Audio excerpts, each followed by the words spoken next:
ಒಬ್ಬ ಶಿನಿಗಾಮಿ ಅಂದರೆ god of death, ಸಾವಿನ ದೇವರು, ಬೋರ್ ಆಗಿ ಒಂದು ನಿರ್ಧಾರ ತಗೋತಾನೆ.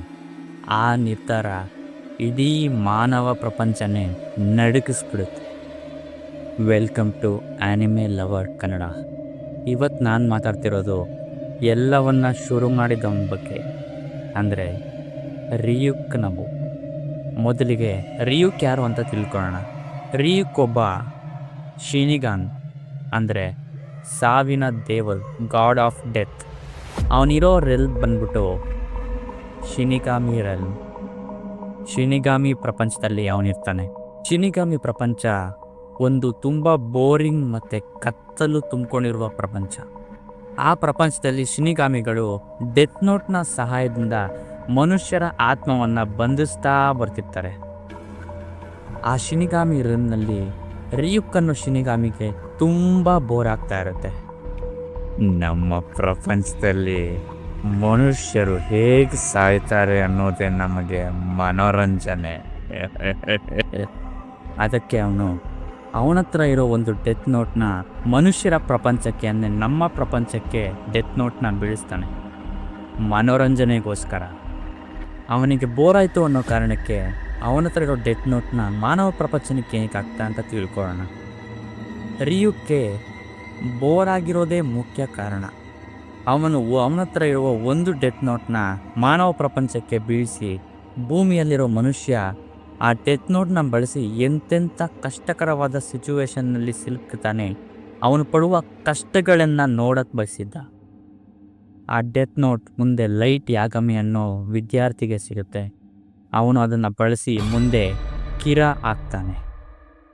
ಈಗ ರಿಯುಕ್ ಮತ್ತು ಡೆತ್ ನೋಟ್ನಲ್ಲಿರುವ ಸಂಬಂಧ ಗೊತ್ತಾಯಿತು. ಇವಾಗ ರಿಯುಕ್ ಮತ್ತು ಮನುಷ್ಯನ ಸಂಬಂಧ ಹೇಗಿರುತ್ತೆ ಅಂತ ತಿಳ್ಕೊಳ್ಳೋಣ. ರಿಯುಕ್ ಅವನ ಡೆತ್ ನೋಟ್ ಹೊಂದಿರುವ ಮತ್ತು ಬಳಸ್ತಾ ಇರುವ ಮನುಷ್ಯನ ಜೊತೆನೇ ಇರ್ತಾನೆ. ನಾನು ನಿನ್ನ ಪರ ಅಲ್ಲ, ನಾನು ಯಾರ ಪರನೂ ಅಲ್ಲ.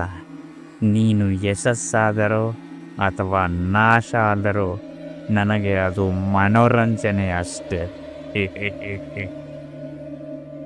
ಆದರೆ ರಿಯುಕ್ ಮಾಡೋ ಒಂದೇ ಒಂದು ಸಹಾಯ ಅಂದರೆ ಅವನು ಆ ಡೆತ್ ನೋಟಲ್ಲಿರುವ ರೂಲ್ಸ್ ಮತ್ತು ಅದರ ನಿಯಮಗಳನ್ನು ಅವನು ಹೊಂದಿರುವ ಮನುಷ್ಯನಿಗೆ ಹೇಳಿ ಅವನು ಅದರ ಸಹಾಯ ಮಾಡ್ತಾನೆ ಹೊರತು ಇನ್ಯಾವುದರಲ್ಲೂ ಅವನು ಸಹಾಯ ಮಾಡುತ್ತೆ. ರಿಯುಕ್ಗೆ ತುಂಬ ಇಷ್ಟವಾದದ್ದು ಅಂದರೆ ಆಪಲ್ಗಳು ಶಿನಿಗಾಮಿಗಳಿಗೆ ಸಿಗರೇಟ್ ಅಥವಾ ಆಲ್ಕೋಹಾಲ್ ಇದ್ದಂಗೆ. ಅವನಿಗೆ ಬೇಕಾದಾಗ ಆಪಲ್ ಸಿಗಲಿಲ್ಲ ಅಂದರೆ ವಿಚಿತ್ರವಾಗಿ ಆಡೋಕ್ಕೆ ಶುರು ಮಾಡ್ತಾನೆ. ಗ್ಯಾರೆನಿ ಆ್ಯಪಲ್ಸ್. ಡೆತ್ ನೋಟಲ್ಲಿ ರಿಯುಕ್ನ ಪಾತ್ರ ಏನು ಅದನ್ನು ತಿಳ್ಕೊಳ್ಳೋಣ ಬನ್ನಿ.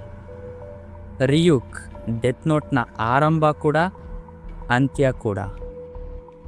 ಡೆತ್ ನೋಟ್ನಲ್ಲಿ ಮೊದಲಿಗೆ ಕಾಣಿಸೋದು ರಿಯುಕ್ಗೆ, ಮತ್ತು ಎಲ್ಲ ಮುಗಿದಾಗ ಕೊನೆಯಲ್ಲಿ ಕಾಣಿಸೋನು ರಿಯುಕ್ಗೆ. ನಾನು ಮೊದಲೇ ಹೇಳಿದಾಗೆ ನಾನೇ ನಿನ್ನ ಹೆಸರನ್ನು ಡೆತ್ ನೋಟಲ್ಲಿ ಬರೀತೀನಿ. ಕೊನೆಯಲ್ಲಿ ಅವನು ಹೇಳ್ದಾಗೆ ಮಾಡ್ತಾನೆ. ರಿಯುಕ್ನಿಂದ ನಾವೇನು ಕಲಿತೀವಿ? ಯಾರ ಕೈಯಲ್ಲೇ ಆದರೂ ತುಂಬ ಶಕ್ತಿ ಇದ್ದರೆ ಅದು ಕೊನೆಗೆ ಅವರಿಗೆ ಆಪತ್ತೇ ಆಗುತ್ತೆ. ರಿಯುಕ್ ಡೆತ್ ನೋಟ್ನ ಯಾವತ್ತೂ ಕೂಡ ಕೆಟ್ಟದಾಗಿ ಉಪಯೋಗಿಸಿಲ್ಲ.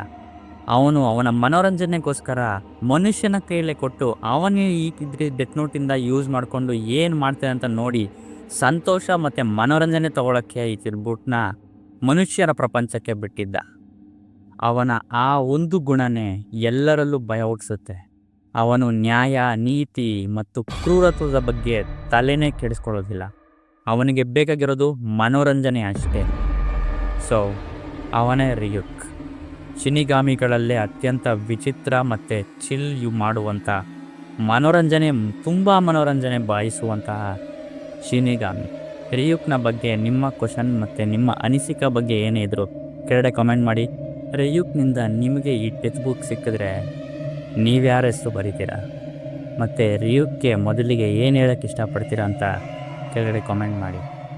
Thank you for watching. Next ವಿಡಿಯೋದಲ್ಲಿ ನಾವು ಲೈಟ್ ಯಾಗಮಿ ಅನ್ನೋವನ ಬಗ್ಗೆ, ಮುಖ್ಯ ಪಾತ್ರಧಾರಿಯ ಬಗ್ಗೆ ತಿಳ್ಕೊಳ್ಳೋಣ. ಮತ್ತೆ ಸಿಗ್ತೀನಿ. ನಮಸ್ಕಾರ, ಬಾಯ್. ನಾನು ಮೊದಲೇ ಹೇಳಿದಾಗೆ ನಾನೇ ನಿನ್ನ ಹೆಸರನ್ನ ಡೆತ್ ನೋಟಲ್ಲಿ ಬರಿತೀನಿ.